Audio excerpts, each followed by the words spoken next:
Katara was a teacher's pet. She got away with things that other characters couldn't.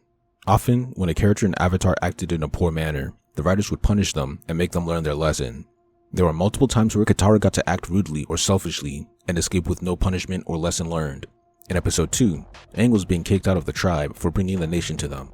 Katara wanted to abandon her tribe so she could learn bending with Aang. Aang had to make the right decision for her, but she still snapped at Granny for taking away her chance of learning bending.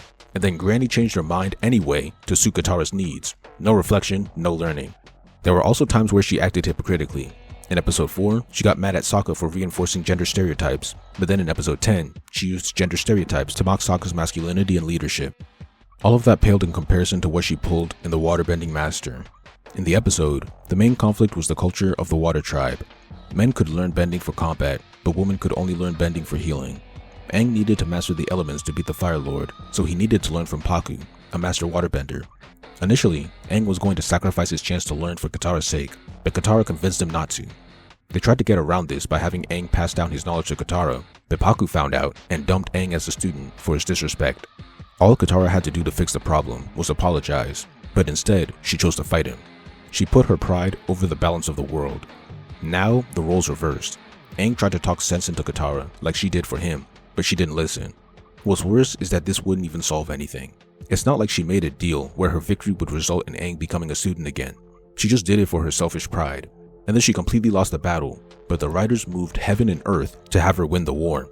By complete chance, Katara's grandmother was arranged to marry Pakku, and he learned that because of her necklace. And then because the tribe's customs were what caused Granny to run away, Pakku decided to break his customs and teach Katara.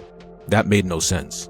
It seemed like he was trying to right the wrongs of the past by making changes in the present. But if Pakku wasn't arranged to marry Granny through customs, they still wouldn't have ended up together.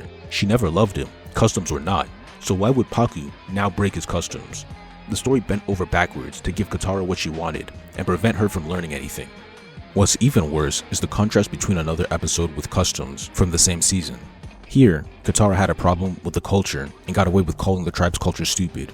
She didn't change. The culture changed for her. But then in the previous episode, Aang had a similar issue. He had a problem with the culture of the Northern Air Temple. They polluted and damaged a temple that was sacred to him with technological advancements.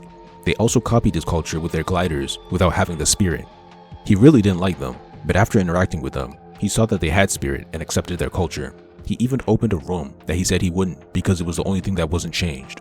So when Aang was bitter about a culture, he integrated and accepted it. He had to change, but when Katara was bitter about a culture, the world changed for her. It's her way or the highway. This doesn't mean that Katara was never wrong. The waterbending scroll had Katara in the wrong and she learned a lesson. But this type of bias was not shown to any other heroic character in the story.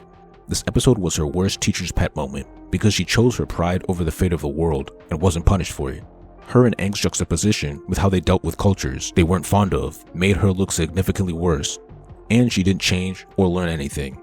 The world changed for her, and the reason didn't even make any sense. She didn't make a wager, she lost the battle, and Pakku's logic was nonsensical.